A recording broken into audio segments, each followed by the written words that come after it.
తెలంగాణలో షేయి పార్టీ అధికారంలోకి వచ్చినాక ఎక్కడ లేని మార్పు వచ్చిందనుకో రాదురి. ఎవరు ఊహించనంత, ఎవరు అనుకోనంత కలలు కూడా కనలేదు కావచ్చు గింత మారుతుందని. ఆడోళ్లకు ఫ్రీ బస్సు పెట్టి ఆర్టీసీని పీకల దాకా లాభాలలో ముంచుతున్నారు. అయితే టోల్ గేట్ల కాడ మాత్రం బస్సులు ముంగడికి పోనిస్తలేరట. ఎందుకో చూద్దాం పారి.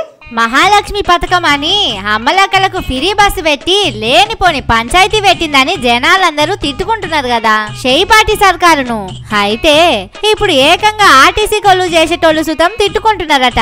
మొన్నటికి మొన్న ఏదో మీటింగ్ పెట్టి మేం ఫ్రీ బస్సు పెట్టుడుతోటి ఆర్టీసీకి మస్తు ఆమ్దాని వస్తున్నది, మొత్తం లాసుల మునిగిపోయిన దాన్ని మేం ఫ్రీ బస్సు పెట్టి లాభాలల్లా తేలుస్తున్నాం అని ఏవేవో లెక్కలు చెప్పిండు మన రేవంతన్ సారు. అయితే ఆర్టీసీని లాభాలకు తెచ్చే పనిన పడి టోల్ గేట్ల కాడ రసీదు కట్టే ఫాస్టాగ్ రీఛార్జ్ చేసుడు మర్చిపోయిందట పాపం సారు. రవాణా శాఖ మంత్రి పొన్నం సారుకు సుతం యాది లేదట. రాష్ట్రంలో తిరుగుతున్న ఏ బస్సుకు ఫాస్టాగ్ రీఛార్జ్ చేయలేదట. టోల్ గేట్ కాడ బస్సు గేటు దాటాలంటే టోల్ కట్టాల్సిందేనాయే. ఫాస్టాగ్ లో పైసలు లేక బస్సులను టోల్ గేట్ల కాడనే ఆపేస్తున్నదట.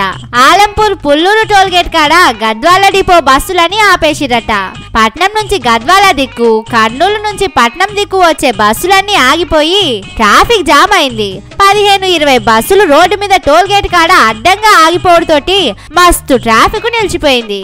ఓర్ని ఏందిది, గిన్నేళ్ల సంది బస్సు ఎక్కుతున్నాం గాని ఒక్కనాడు సుతం గిట్ల టోల్ గేట్ల కాడ బస్సులు ఆపలేదు. ఆర్టీసీ లాభాలలోనే ఉండే, టోల్ గేట్ ఫీజు కట్టకపోవడేంది అని బస్సులో కూర్చున్న ప్యాసింజర్లు బస్సు డ్రైవర్లను కండక్టర్లను అడుగుతున్నారట. పాపం వాళ్ళకేం తెలుసు సర్కారే ఫాస్టాగ్ రీఛార్జ్ చేయలేదని. అయినా మహాలక్ష్ములు ఆర్టీసీ బస్సులు ఆగకుండా పోతే మంచిది కాదనుకున్నాడో ఏమో సీఎం రేవంతన్ సారు, రవాణా శాఖ మంత్రి పొన్నం సారు. అందుకే జరసేపు టోల్ గేట్ల ఆగేటందుకు గిట్ల ఉపాయం చేసిరేమో అని సురుకులేస్తున్నారు జనాలు.